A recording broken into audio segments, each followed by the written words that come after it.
of bringing in special shipments of pork for the Christian employees, that's their choice. Yes, that's it.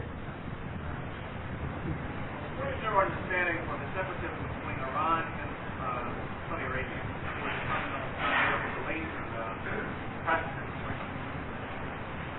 Okay, now some of you will hear or have heard the term Shiite Muslim and Sunni Muslim. Okay, the Shiites usually referring to the people of Iran, and to some degree to the people of Iraq. And the point is that there is, according to the Orthodox view of Islam, just one Islam. There's no Shiite and Sunni. Sunni actually means Orthodox. And when you're referring to Shiite Muslims, their belief concerning God and man and the relationship actually are outside of the bounds of Orthodox Islam. It's like, for example, the Mormons in comparison to the rest of Christianity. Mormons are not considered to be Christian by the Christian world. Mormons, Jehovah's Witnesses, and other groups, they're considered sects, sects which have broken off from mainstream Christianity. Similarly, the Shiites of Iran are considered as a sect which has broken off from mainstream Islam. And the difference in the views, fundamentally, is in the concept of God. In that, the Shiites believe in certain individuals who were descendants of Prophet Muhammad, some of his grandchildren, great-grandchildren.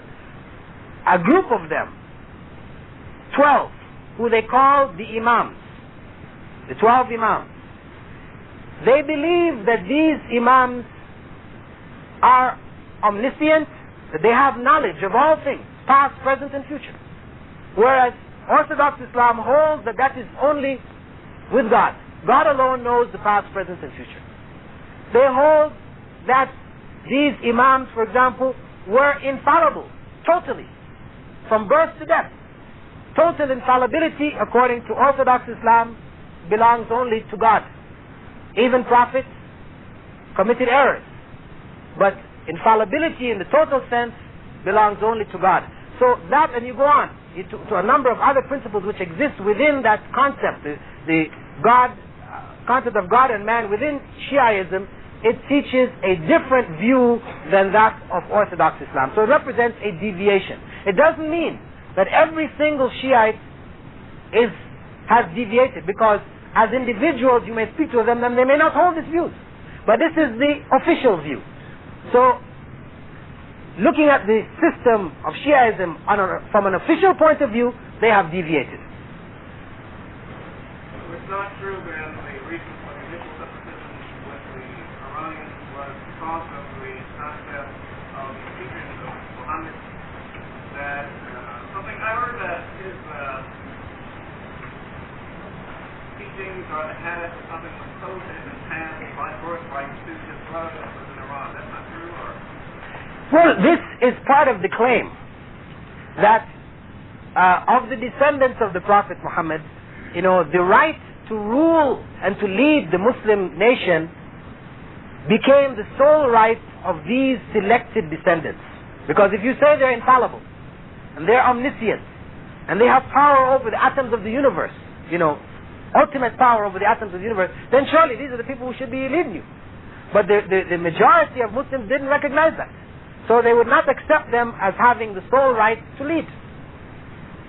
So, on one hand, this division began as a political difference, and it evolved into a religious and ideological difference.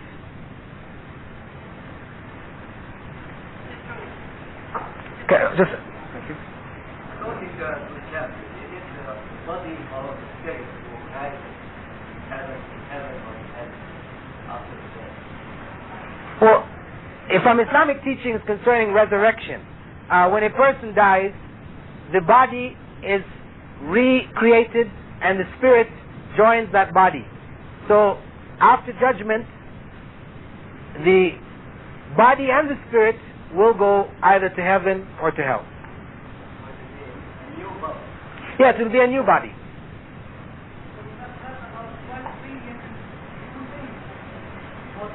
Well, nobody has entered paradise at this point in time. I mean, at the time of judgment, paradise is not. I mean, is not in terms of space, where we can say like the earth is overpopulated, so we're worried about the overpopulation of paradise. No, I mean in that state, and that's after resurrection and judgment, that state is a state which is not bounded by dimensions in the sense that we know it.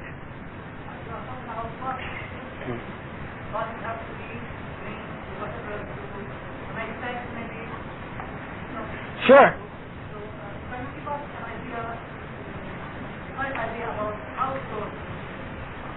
Well, the point is that, as is described in the Qur'an, when a person dies, is judged, if he is judged of those to go to paradise, then in paradise, that individual has whatever he wishes. There are no limitations. And as God has created the universe, and we are unable to determine where the universe ends, all of the people to the time of the destruction of the world and resurrection, I'm sure, would not be sufficient to fill this universe. So we have no problem of, spaces like, you have some people believe in 144,000 go to heaven. After that, the door is closed, right? You didn't make it, right? No. From Islamic point of view, there's no set number, who are going to paradise. I mean, this is as God wills. Okay. Give another chance, Okay, we'll come back. I've heard you might be honest. Could you raise your voice a little bit, please? Pure Muslim faith or Muslim country encourages other religions to flourish. Pardon? A pure Muslim country encourages other faiths to flourish. Is that true or false? A pure Muslim country encourages other faiths to flourish. According to Islamic law, with the exception of Saudi Arabia, all other countries where Muslim rule exists, Christians may build their churches, Jews may build their synagogues and worship freely. They are not prohibited from doing so. And historically speaking, as I mentioned before, in Muslim Spain, Christianity, Judaism flourished. Actually, the period in Spain was considered the golden age of Jewish religion. And same thing in North Africa, in Yemen. So, but in Saudi Arabia, an exception has been made by the Prophet himself, that this area, because it contains the two sanctuaries, the immediate outer area would be an area in which Christians and Jews would not be allowed to set up institutions. Not that they could not be there, they could be there. Practice the religion privately in the privacy of your home or whatever, but to set up institutions, it would not be allowed specifically for this area. Okay.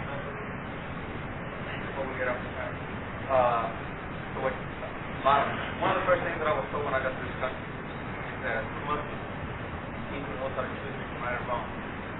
What you're telling me is that when it comes to religion, other Muslim countries give their people a second choice, and they are not allowed to have a second choice in this country. How can they choose between right and wrong? There's nothing to choose. Well, it's not a question that a Muslim is one who simply knows to choose between right and wrong. No, I'm not saying it is simply that. I'm saying, of course, Islam teaches what is right and what is wrong, and encourages the people to choose between right and wrong. However, when you're talking about the issue of a sanctuary, this is something different. Because this was something instituted by the Prophet himself. It's not something which the people of Saudi Arabia of late made a decision to do. This is something which was instructed by the Prophet himself. And this was to help to preserve the pure nature of the main two sanctuaries of the Muslim world. This was the purpose. Not that knowledge of Christianity is itself prohibited. You can go to any of the universities here. I mean, though Bibles are not in circulation on the market, you can go to any of the institutions here, universities, Bibles are available. So it is not like a prohibited book to the point where nobody can ever see it, okay? by law. The law says I cannot have no kind of religious material mailed to this country or any foreign product which said that it's up to the company to bring it in. By law, I cannot even have my wife mail me anything that contains foreign because it could legally be confiscated, and I could get in trouble for violating the local law. And that is a law through the APO and the local postal system. Now, just if I go to the postal system right now and ask them what are the items that I cannot send or out or in from Saudi Arabia, pork is one of them, and all kinds of religious materials are completely forbidden. Even though it's my personal religion, it's my personal mail, if it is open, like many items that are open that come into this country from other places, it will be confiscated. And I will be deprived of my desire to read what I want, even though I do not bring it in to share it with with you.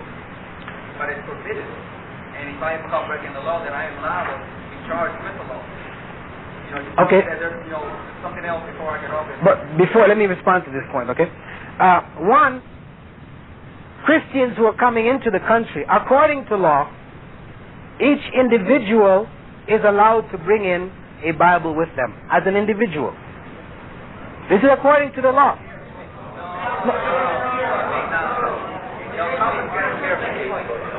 No.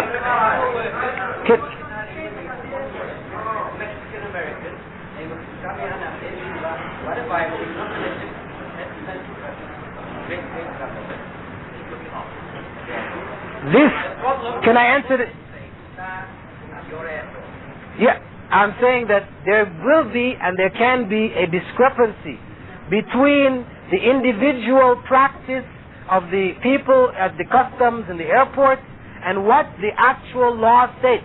What I'm telling you is what the actual law states, and I know, personally I know Christians who have brought in Bibles themselves.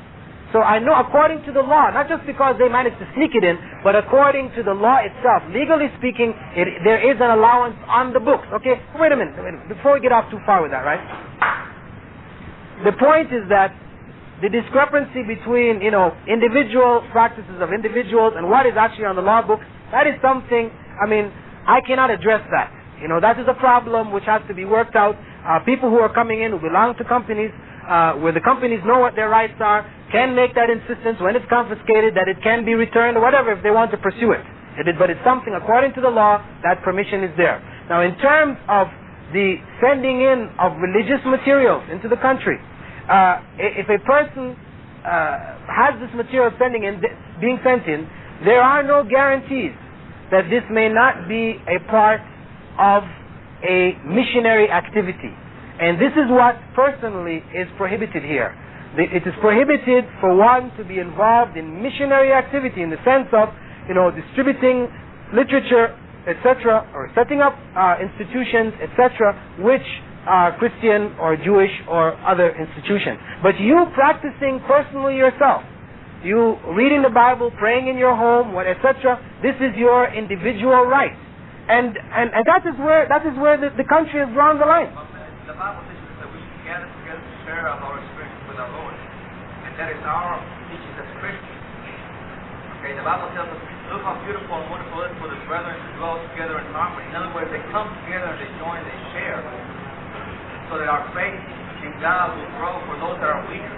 My experiences personally with God, when I express that to my fellow Christians, can get them to say, well, the Lord did it for him, he can do it for me too, and their faith will grow. But we are forbidden of doing it.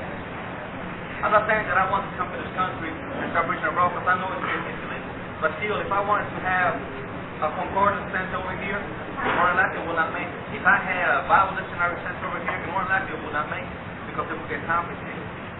And that does not mean that I'm doing mission, I'm doing my own study. Well, as I said, you as a personal individual, you see that as a personal restriction. But the laws are there trying to govern the overall situation. And for you, for example, to get together with another friend of yours or another two friends of yours, in your room and worship God together, or and share your experiences, this is not prohibited in this country.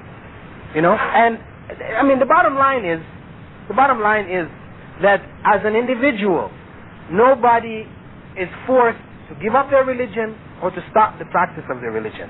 There may be some restrictions in terms of what you are free to do back in your own country and what you're not free to do here.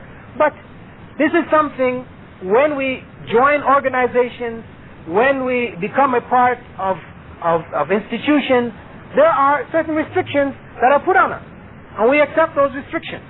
Those who have come over here to work, you know ahead of time that these are some of the restrictions. If you don't wish to be under a circumstance with these restrictions, that is your choice. I mean, that's the bottom line.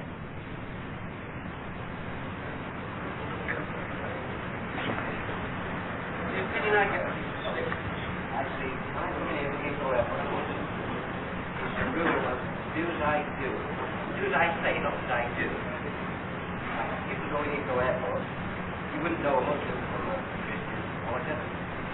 We all sit there, women and men together in the bar, anything else, they tell you their lines. You come over the airways, get started with their space, and that deficit, or go to the toilet. You're dressed with the black on, the white on. And they've been drinking bars, next to me, drinking beer, wine, and whatever. That's what it was like. The practice of individuals leaving the country, which contravenes Islamic law, that is the choice of individuals. You see, the law itself cannot make a person pious. That is their relationship with God. The sincerity of their relationship will determine the level of their piety. So it doesn't mean that because the law in this country is such that you cannot purchase alcohol openly, though you may be able to go into some people's homes, and there are some people here who are producing it themselves or bringing it in one way or another. It is here. If you search hard enough, you may find it. So it's not to say that it doesn't exist in the society as a whole, but the general situation is that it's not readily available in the society. This is for the protection and help of the people in general. Those people who choose to comply with the law when they're here out of force because of fear of the law, but when they find themselves in another circumstance where they're free to do as they please, they do so. This is the nature of human beings. I mean, all you have to do, myself, you look at the incidents which happened in Los Angeles. When the police, initially after the Rodney King issue, the ruling, when the city went haywire and the police didn't act immediately, and people realized that the police were not acting, everybody joined in. Same thing in New York City. When I went to New York City, it was back in early 80s, when the power grid went down. For 2 days, there were no lights. Everybody went wild. They were busting in, people were even driving down with their Mercedes. They were hitting the first stores and the jewelry stores. The poor people were hitting the regular grocery stores, gathering food. But everybody went haywire. Why weren't they doing that before? Because the force of the law, with fear of being caught, keeps them in line, keeps them in check. It's not everybody who did it. Not everybody did it. Because other people, there are people who didn't take part because they knew it was wrong. It don't matter whether the law sees you or it doesn't see you, it's wrong. So, nobody's saying this is heaven. What about the situation in Sudan right now? I read it in Time magazine last month. Situation in, pardon? Sudan, yes.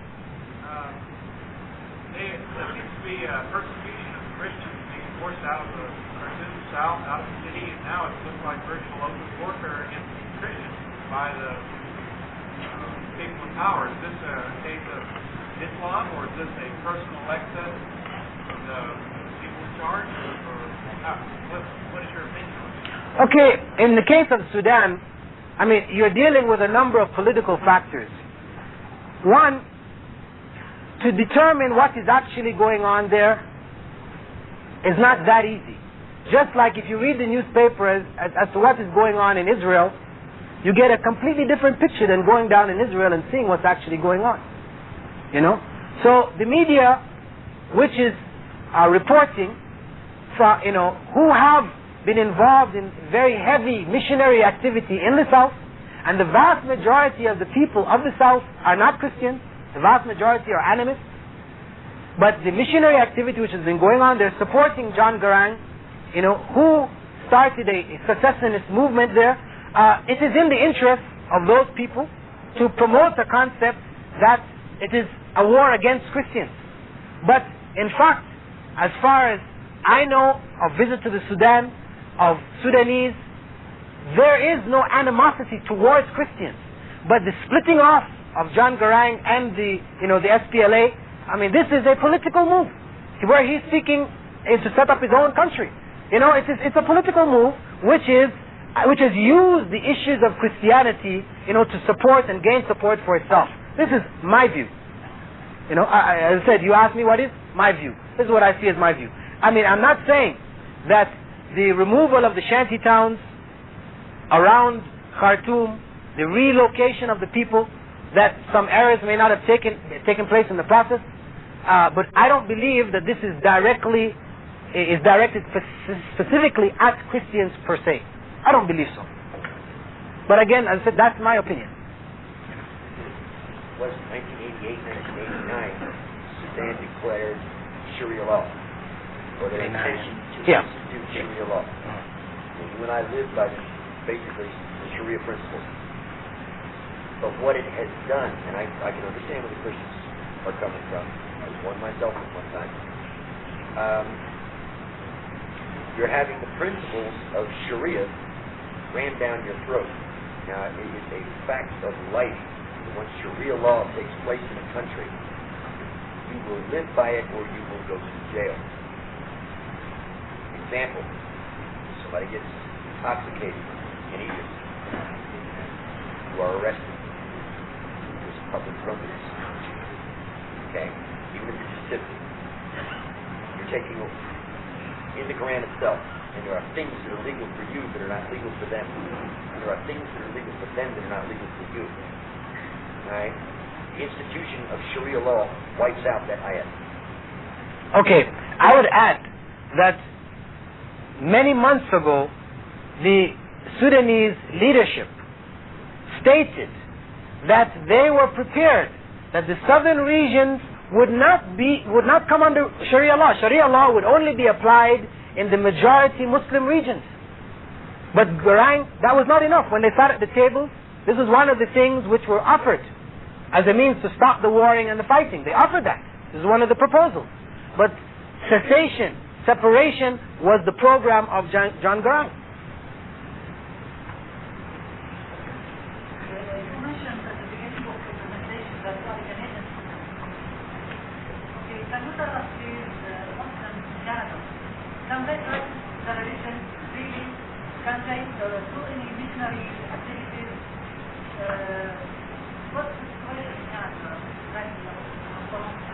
Okay, we could talk about Canada and talk about U.S. also.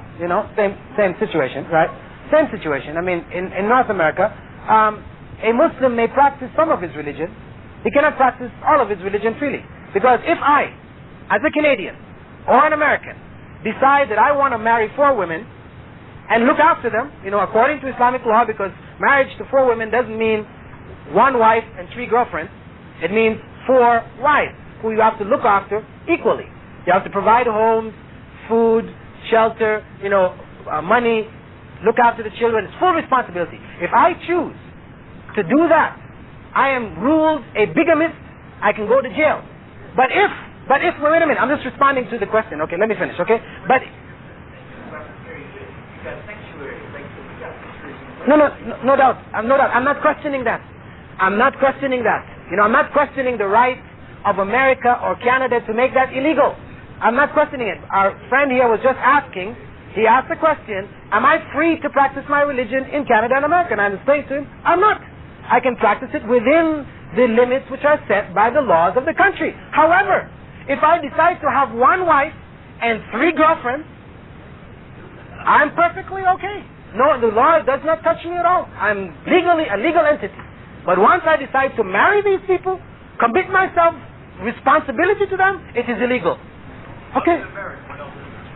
Huh? How do? Other than marriage? You have, for example, burial customs. For example, in the Muslim world, a person is not buried in a box. You don't have to spend $2,000 to buy him, special going away present, right? You wrap the body in cloth, a hole is dug and he's put in the ground. The law in North America says, you got to put him in a box. Okay, so I'm obliged. This is the law. So if my family dies in America, I put him in a box. I'm obliged. I'm not allowed to practice that aspect. You know, and we can go on. There are other aspects too, you know. But I'm not complaining against this, you know. The same way I accept it, hopefully, you know, you all who are here can accept that there are some restrictions.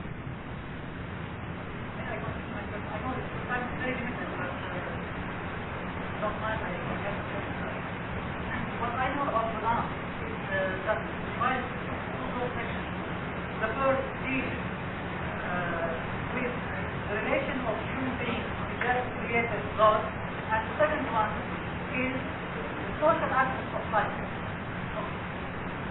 Very deep of mind. I know it's a very broad subject.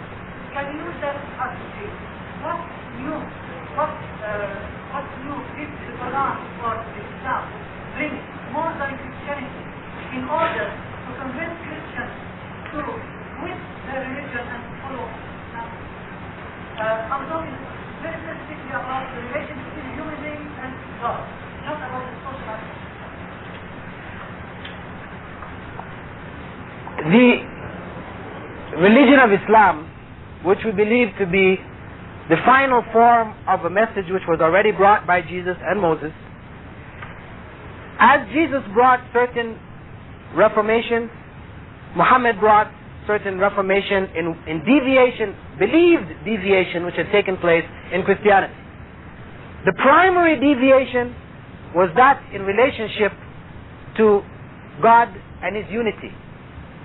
Christianity evolved into a concept of Trinitarianism, and it was not always so.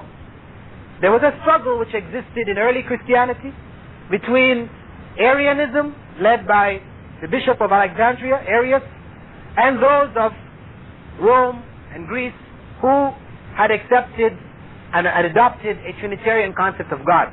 So there was a struggle in early Christianity between the Unitarians and the Trinitarians. Islam, the Unitarians lost. In 325, Nicene Council established that the Trinity was the law. People who were Unitarians were hunted down, declared apostates, their books were burned, you know, and Trinitarian concept became widespread amongst Christians. Islam came bringing back people to the Unitarian concept of God being one, not having different aspects, but one God. And the other aspect, as is stated in the Qur'an, that Jesus was not God. Christianity fundamentally teaches that Jesus was God. God became man. A rationale was built around this. Adam's sin is inherited with all the generations. So many sins, so much that it's not possible for an individual to achieve salvation by himself. You know, human sacrifice is not sufficient. We need a divine sacrifice. God becomes man, sacrifices himself for his own pleasure to give salvation to human beings. That's the rationale. From the Islamic point of view, when Adam committed the error of eating from the forbidden tree, he and Eve, they were taught words of forgiveness. They turned back to God in forgiveness. They were forgiven. There is no inherited sin. No son carries the sin of his father, or father carries the sin of the son. So it removed this concept. So salvation now became attainable by each and every individual. Each individual can turn to God in sincere repentance and can achieve salvation. No intermediaries, no switchboard that we have to go through to get to God. So Islam came removing the intermediaries, bringing people back to a direct relationship between themselves and God, clarifying that God does not become His creation, because when we say God becomes His creation, then the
clarifying that God does not become His creation, because when we say God becomes His creation, then the Hindu who believes that God, is manifest in a cow or in a statue, or some other pagans who believe He's manifest in a tree.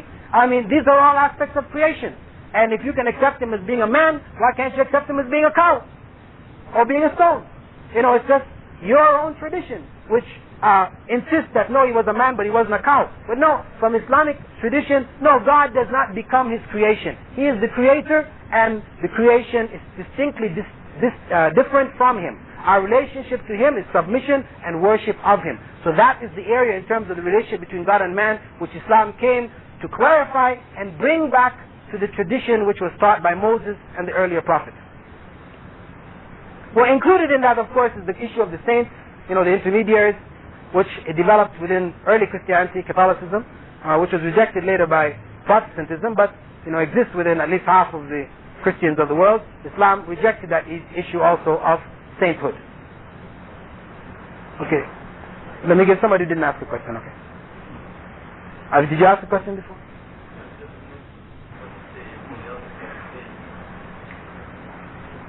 The other friend talking about the freedom for the Christian in the Muslim capital. Another friend talking about the freedom for the Christian in the kingdom.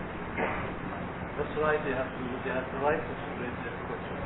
But I want to ask some of them, especially from Europe and the States, 5 years ago, 3 French girls, they are Muslim, and they cover their face and they are joining one school. All the French society turned over to these 3 girls are girls. We know France, just a country of freedom, equality, brotherhood. The French society couldn't bear such 3 girls in there. Covering their hair, scarves. And the same also happening in the United Kingdom. That Salman Rushdie, and he's fucking full with the certain person. You see that? And that the Khomeini of Iran at this time announced that $1 million for who cut the head of Salman Rushdie. All the European society turned it over. They are weeping and they are sorry for the freedom of expression and the freedom of opinion. You compare the same situation and in the United States, for example, what happened for the girls here? They are sympathized with the Kuwait people, they are weak people, and we have to help the Kuwait people to liberate their land.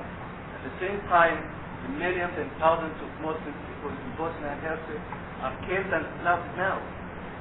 What the United States and the European mentality and the political person, the leaders, presidency, don't care. That's interior here. Do you think, that's a question for me to you, the next generation will be a generation of war between Christianity and Islam? Myself, I cannot say, that is in the hands of God. If it turns out to be, well then, that was what was destined. But let me add, also, just to the same idea that you're developing, I know in Philadelphia, a Muslim woman, teacher, who wore a scarf, not covering her face or anything, just wearing a scarf, covering her hair.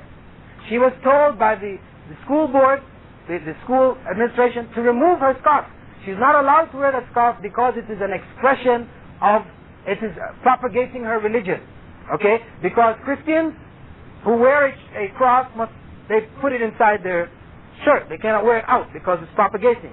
Similarly, a Jew, if he's wearing a Star of David, got to wear it inside. But now, a Muslim woman wearing a scarf is something compulsory in the religion.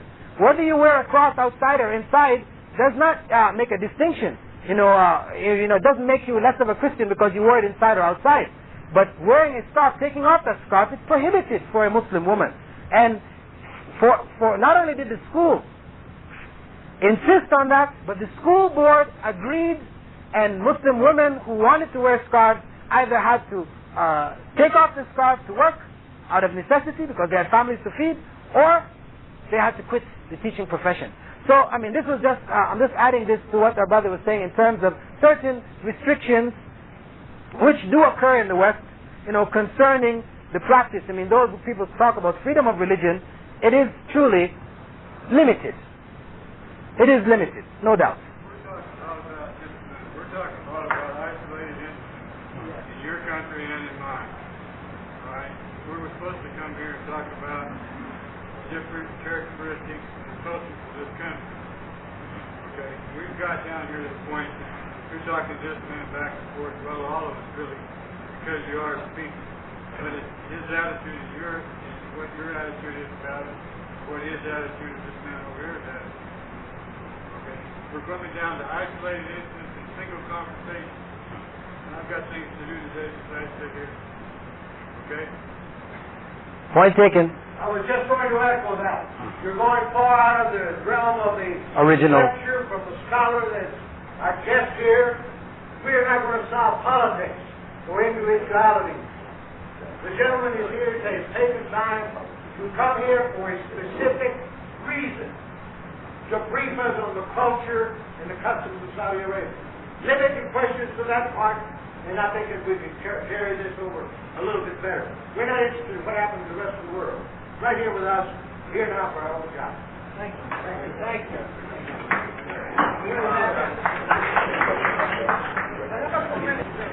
Okay,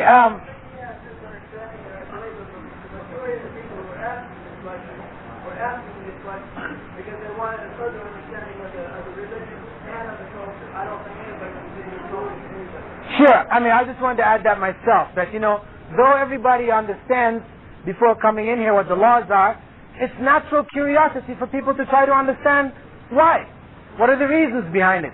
So, I mean, I don't find any offense in people questioning and asking, why, and I don't think really it's fair to really take any offense in that sense, because people are just seeking to understand, because the better you understand the rationale, the reasoning, the better you can deal with it.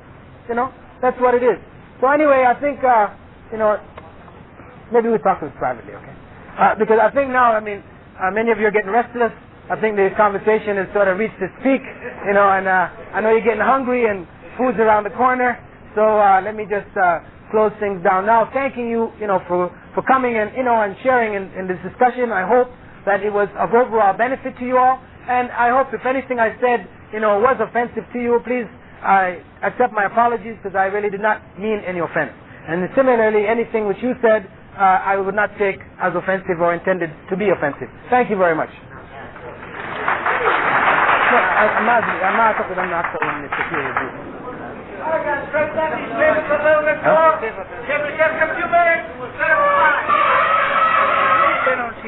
Yes, Channel 2. Beautiful.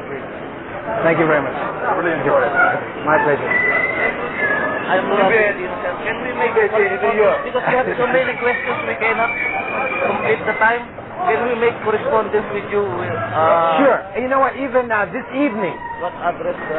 I'll give it. Sure. Because my questions are personal. I thought. Okay, sure. I'll write it down. Would you stay here for lunch with us? I don't know what the program is. I'd be glad to. If you don't, thank you very much. Okay. That was a nice lecture. Thank you very much for having us. My pleasure. Very nice. Understand everything that we done. Have questions. I appreciate it. I appreciate your good responses too. Thank you very much. Jazakallah khair. Barakallah feekum. Alaikum salam. If you have a chance, I would like to speak to you. That's what you can't say by giving On the gym? We have a problem with the things that I think would make sense. Salam. Barakallah feekum. Okay. Barakallah feekum. Okay.